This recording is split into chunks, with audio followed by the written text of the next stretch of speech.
बाबासाहेबांनी तुम्हाला सांगलं शिका, संघटित व्हा आणि संघर्ष करा. काय शिकायचं सांगलं बाबासाहेबांनी आम्हाला? केवळ शाळा शिकायची नाही सांगली, तर बाबासाहेबांनी आम्हाला शिका म्हणजे काय शिका, तर बाबासाहेबांनी शिका या शब्दाचा अर्थ सांगलेला आहे की तुमच्यामध्ये जे जे भौतिक चंगळ पंगळ आहे त्याला दूर सारा आणि तुमच्यामध्ये भौतिक चंगळ पंगळ जीवन जगण्याच्या ऐवजी नैतिक जीवन जगण्याचा प्रयत्न करा. त्यासाठी सद्गुणाचं समर्थन करा, सद्गुणाला प्राप्त करा.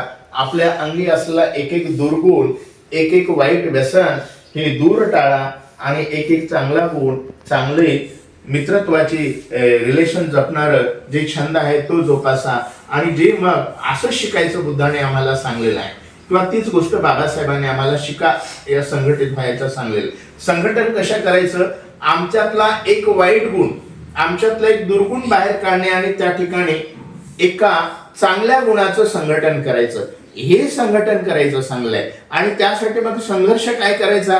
तर संघर्ष यासाठी करायचा, मी माझ्या चित्तामध्ये वाईट कर्माचे सगळे जे काही क्लेश आहेत, जे मोहाचे, मोह असतो माणसाला, प्रॉपर्टीचा मोह असतो, कोणाला शरीर भोगाचा मोह असतो, तो कोणाला कशाचा छंद असते, तर या वाईट छंदाला, ज्या छंदापासून माणसाची मानवीय हानी होते, असे व्यवहार करण्यापासून दूर राहण्याचा जो छंद आहे, तर अशा छंदामधून चांगल्या गुणाला सद्गुणाला एक एक गुण म्हणून प्राप्त करत जाणे आणि दुर्गुण एक एक काढून टाकणे, या गोष्टी शिकल्या पाहिजेत. आणि हे जे काही संघटित केलेले चांगले गुण आहेत याचं संरक्षण केलं पाहिजे. शिका, संघटित व्हा आणि संघर्ष कशाला करायचा? संघर्ष रोडवर जाऊन मोर्चे काढण्यासाठी संघर्ष नाही, संघर्ष आपल्या चित्तामध्ये करावयाचा आहे.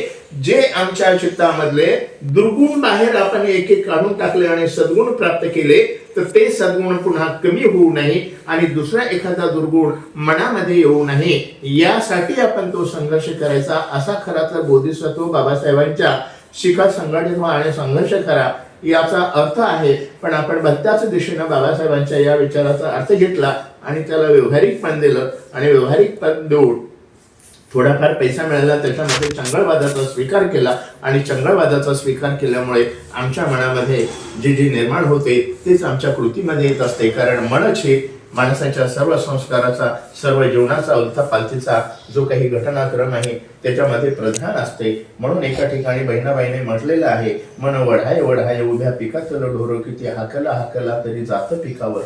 त्या मोकाट ढोरासारखं माणसाचं मन असते, ते मन कधीच एका ठिकाणी स्थिर नसते, ते वेगवेगळ्या भौतिक तृष्णांकडे पळत असते, सारख्या तृष्णा कधी पूर्ण होत नसतात.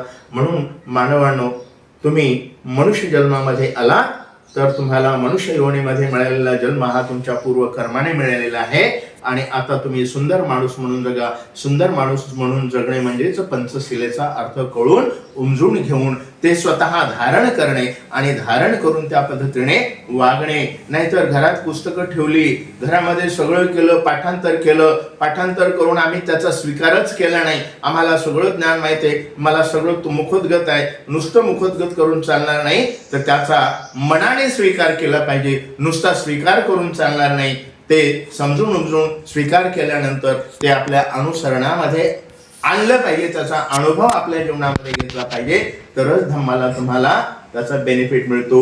नाही तर धर्माच्या ठिकाणी आणि तुम्ही तुमच्या ठिकाणी धर्म विचारा क्या करे कोई उसका स्वीकार न करे. धर्म तर चांगला आहे, परंतु फक्त म्हणायला चांगला आहे. लोक ते फक्त धर्माला मानतात. जे लोक धर्माला फक्त मानतात, जाणत नाहीत आणि स्वीकार करत नाहीत, तसं वागत नाहीत, त्यांच्या जीवनातलं दुःख कधी कमी होत नाही. असा हा बुद्धाचा धम्म या ठिकाणी आपल्याला थोड्या भाषेमध्ये मला जो सांगण्याचा योग आला.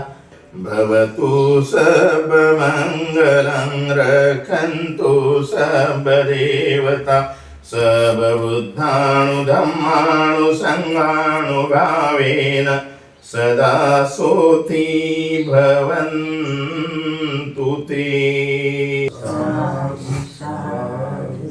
बुद्धं नमामि, बुद्धं नमामि, धम्मं नमामि, धम्मं नमामि, संघं संघं नमामि.